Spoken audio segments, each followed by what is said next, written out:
जय भारत दोस्तों, ज्ञान स्काई क्लासेस में आपका स्वागत है। दोस्तों, बिहार बोर्ड का सोशल साइंस की जो इकोनॉमिक्स बुक्स है उसके सेकंड चैप्टर राज्य एवं राष्ट्र की आय के वीवीआई क्वेश्चन को हम डिस्कस कर रहे हैं। ये 2 नंबर के प्रश्न होंगे और बहुत ही ज़्यादा इंपॉर्टेंट है। इसके पहले पार्ट को हमने पिछले वीडियो में डिस्कस कर चुका है। आज इसके नए पार्ट में यानी कि नए वीडियो में हम सेकंड पार्ट को डिस्कस करने वाले हैं। अगर आप बिहार बोर्ड में 2025 में आप एग्जाम देने वाले हैं क्लास 10th का, तो आपके लिए ये टॉपिक बहुत ही ज़्यादा इंपॉर्टेंट है। तो चलिए एक एक करके डिस्कस करते हैं। आप साथ में अपने पास में आप कलम और कॉपी ले ले ताकि आप नोट्स बनाते हुए चलेंगे। तो चलिए हम आगे बढ़ते हैं, स्टार्ट करते हैं। दोस्तों, हमारा जो सेकंड पार्ट का जो वीवीआई क्वेश्चन है जिसमें हमने 4 क्वेश्चन को टोटल सेलेक्ट किया। कितने क्वेश्चन को सेलेक्ट किया हमने? 4 क्वेश्चन को सेलेक्ट किया और इन चारों क्वेश्चन को हम अलग अलग करके क्या करेंगे, डिस्कस करेंगे। तो हमारा पहला क्वेश्चन है 5 नंबर का, राष्ट्रीय आय के मापन या गणना में आने वाली विभिन्न कठिनाइयों का वर्णन करें। तो राष्ट्रीय आय के मापन या गणना में अनेक प्रकार की कठिनाइयों का सामना करना पड़ता है। इनमें से कुछ निम्नलिखित हैं। 4 टोटल इसके कठिनाइयाँ हैं। अगर सिर्फ आपसे 2 नंबर के प्रश्न पूछते हैं तो आप सिर्फ नाम लिख करके थोड़ा थोड़ा हिंट्स करके आगे बढ़ सकते हैं, या अगर आप सिर्फ नाम भी लिख देंगे तो आपको मोटा मोटी 2 नंबर मिल जाएगा। तो चलिए, हमारा पहला पॉइंट है इसमें आंकड़ों को एकत्र करने में समस्या। पहला क्या है? आंकड़ों को एकत्र करने में समस्या। दूसरा है दोहरी गणना की समस्या। तीसरा विनिमय प्रणाली की समस्या। और चौथा जानकारी का अभाव। यानी कि किसी भी देश की, खासकर भारत की ही राष्ट्रीय आय की अगर माप या गणना किया जाता है, जो प्रत्येक वर्ष किया जाता है, जो प्रत्येक साल किया जाता है, तो उसमें आपको ये 4 समस्याएं आती हैं, जिसके बारे में हम धीरे धीरे करके डिस्कस करेंगे। पहला है आंकड़ों को एकत्र करने में समस्या।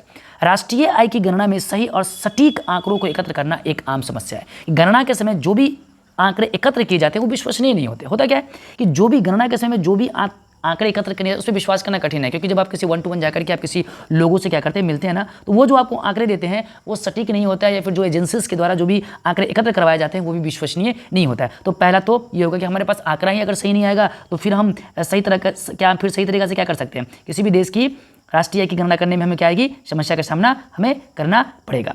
दूसरा जो हमारा पॉइंट है दोहरी गणना की समस्या। अब इसको ध्यान से देखिएगा। राष्ट्रीय आय की गणना में कई बार ऐसा होता है कि एक ही आय को दोबारा गिन लिया जाता है, मतलब एक ही आय को दोबारा गिन लिया जाता है, जो एक प्रकार का क्या है, गंभीर समस्या है। अब इसको आप ऐसे समझिए, ठीक है। उदाहरण के लिए कि मान लेते हैं कि एक डॉक्टर है, एक डॉक्टर की मासिक आय 40,000 रुपये है। कितना मासिक आय है? 40,000 रुपये है, जिसमें से वो 10,000 रुपया अपने एक नौकर को दे देता है, यानी कि अपने यहाँ काम करने वाले के स्टाफ को दे देता है। तो अब इसके पास कितना पैसा बचा? अगर देखा जाए तो 30,000 रुपया बचा कि नहीं बचा? 30,000 रुपया। लेकिन दोहरी गणना में होती क्या है ना कि 40,000 का एक बार गणना हो जाता है और फिर जो उसके स्टाफ को जो 10,000 मिला उसकी भी गणना हो जाती है, जो कि एक्चुअली होना क्या चाहिए था कि 40 में 30 चला गया, 10 चला गया तो 30 बचा, तो डॉक्टर की जो टोटल इनकम हो गई 30, उसकी गणना होनी चाहिए, और फिर अलग से जो स्टाफ को जो 10,000 मिला उसकी गणना होना चाहिए।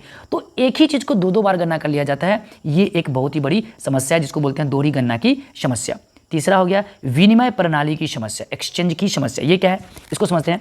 कि राष्ट्रीय आय की गणना करने में तीसरी बड़ी समस्या विनिमय प्रणाली की समस्या है। देश में उत्पादित बहुत सारी वस्तुओं का मुद्रा के द्वारा विनिमय नहीं हो पाता है। आप मान लेते हैं कि आपने कोई कपड़ा लिया, तो कपड़ा का दाम मान लेते हैं कि 1,000 रुपये है, तो क्या वो पुराना होने पे आप उसको बिकेगा? क्या नहीं बिकेगा ना। तो उसका रेट तो क्या, उसका पैसा क्या होगा, बहुत ही कम हो गया। हो सकता है फ्री में भी कोई ना ले, तो ये तो हमारा फालतू हो गया ना।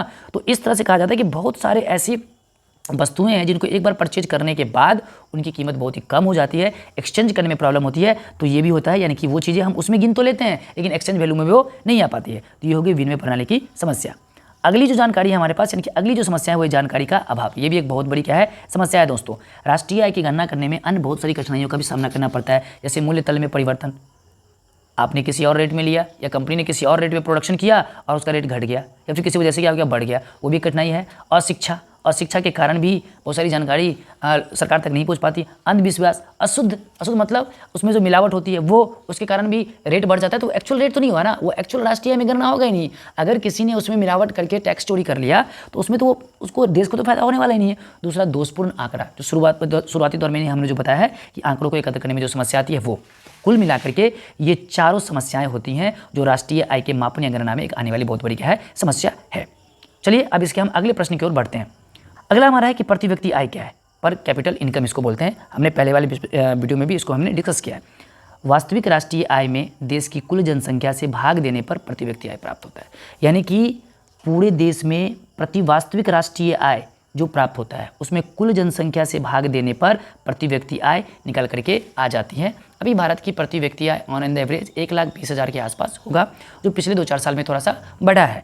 भारत की बात कर रहा हूँ, ये बढ़ते घटते रहता है अभी, हालांकि कोई चीज़ इसकी एग्जैक्ट फिगर निकल के आई नहीं है, इसलिए कहना थोड़ा सा मुश्किल है कि प्रति व्यक्ति आय भारत की अभी कितनी है। तो 1,20,000 रुपये के आसपास, 1.2 लाख के आसपास हम मान सकते हैं इंडिया की पर व्यक्ति आय है, जहाँ पे 140 करोड़ जनसंख्या का हमारे पास जो आंकड़ा है उसके हिसाब से, ठीक है। तो प्रति व्यक्ति आय की फार्मूला क्या हो गया कि वास्तविक राष्ट्रीय आय बट्टा कुल जनसंख्या। प्रति व्यक्ति आय किसी देश में निवास कर रहे प्रत्येक व्यक्ति के लिए एक औसत आय होती है, एक एवरेज इनकम होता है। हम ऐसा मान के चलते हैं एवरेज इनकम। अब जैसे आपके घर में मान लेते हैं कि 5 सदस्य है, तो क्या 5 सदस्य थोड़ी कमा रहे होते हैं, नहीं कमा रहे होते हैं ना, उसमें से कोई 1 या 2 सदस्य कमा रहे होते हैं, बाकी 3 सदस्य बैठ के क्या कर रहे होते हैं, खा रहे होते हैं। तो लेकिन ये 5 पे निकलेगा। अगर मान लो ये 2 लाख कमाता है ना, जैसे इसको आप ऐसे समझ लेते हैं कि अगर आपके घर में 5 बंदे हैं और काम करने वाले 2 हैं, इसमें से एक मान लेते हैं कि 2 लाख रुपये पर ईयर कमा रहा है और एक मान लेते हैं कि 3 लाख रुपए पर ईयर कमा रहा है, तो दोनों को जोड़ के कितना हो गया, 5 लाख हुआ।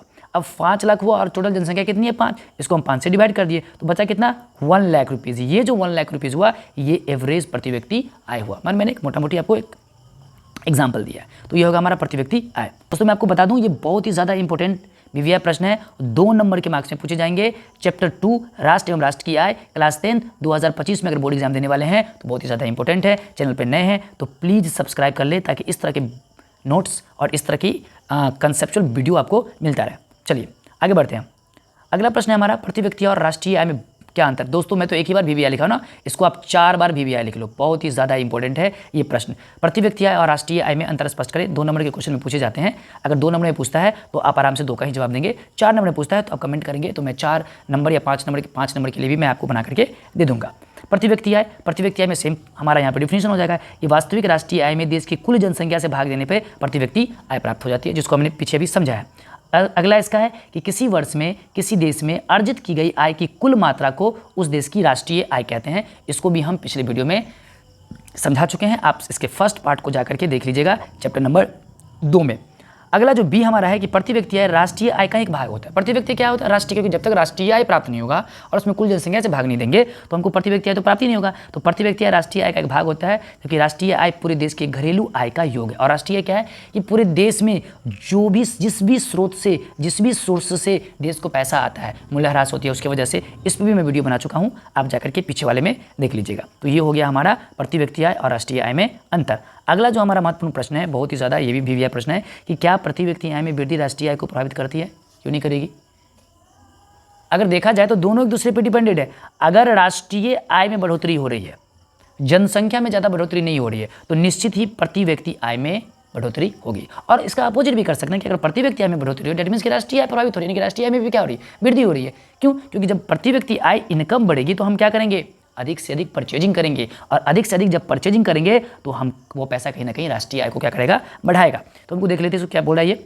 हाँ, प्रति व्यक्ति आय में वृद्धि राष्ट्रीय आय को प्रत्यक्ष या अप्रत्यक्ष दोनों रूप से क्या करती है, प्रभावित करती है। अगर देखा जाए तो पहले स्तर पर प्रति व्यक्ति आय ही आता है। यह अलग बात है कि देश की प्रति व्यक्ति आय प्राप्त करने के लिए उस देश की राष्ट्रीय आय में देश की कुल जनसंख्या से भाग दिया जाता है। देखा जाए तो पहले स्तर पर क्या आएगा, प्रति व्यक्ति आय ही आएगा।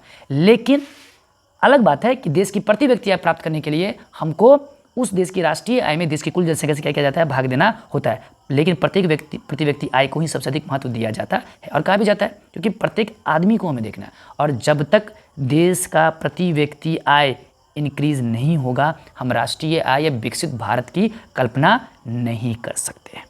समझ में एक बात है, विकसित भारत की कल्पना हम क्या कर सकते हैं, नहीं कर सकते हैं। ठीक है, चलिए। तो प्रति व्यक्ति आय सबसे अधिक महत्व दिया जाता है। देश की प्रति व्यक्ति आय बढ़ने पर उपभोक्ता वस्तु की खपत में वृद्धि होती है। मैंने आपको पहले बताया कि जितना ज़्यादा हमारी प्रति व्यक्ति आय बढ़ेगी, हमारा लिविंग स्टैंडर्ड हमारा क्या करेगा, इंक्रीज करेगा दोस्तों। और जब इंक्रीज करेगा तो हम परचेजिंग करेंगे तो वो देश के राष्ट्रीय आय को क्या करेगा, बढ़ाएगा। साथ ही साथ लोगों के जीवन स्तर भी ऊँचा होता है। अतः इस प्रकार हम कह सकते हैं कि प्रति व्यक्ति आय राष्ट्रीय आय को क्या करती है, प्रभावित करती है। दोस्तों होप कि आपको बहुत अच्छे से इस टॉपिक को समझ में आ गया होगा। अगर इसमें कोई भी ऐसी प्रॉब्लम हो या लगता हो कि ये पॉइंट मुझे समझ में नहीं आ रहा है, तो प्लीज़ कमेंट करें। आप कमेंट करते हैं ना तो हमें बहुत ज़्यादा मोटिवेशन मिलता है, स्ट्रॉन्गनेस, मेरे अंदर एक कॉन्फिडेंस आता है कि बच्चे देख रहे हैं वीडियो, बच्चे समझ रहे हैं। और अगर हम नहीं समझा पाते हैं आपको इस अभी के लेक्चर में, तो आप कमेंट करके बोलिए, मैं सेपरेट एक वीडियो बना दूंगा और उसको अच्छे से हम क्या करूँगा उसको समझा दूंगा। दोस्तों फिर से मैं रिक्वेस्ट करना चाहता हूँ कि प्लीज़ हमारे वीडियो को, हमारे इस चैनल को लाइक करें, सब्सक्राइब प्लीज़ सब्सक्राइब करें। मिलेंगे आपसे अगले वीडियो में, तब तक के लिए जय हिंद।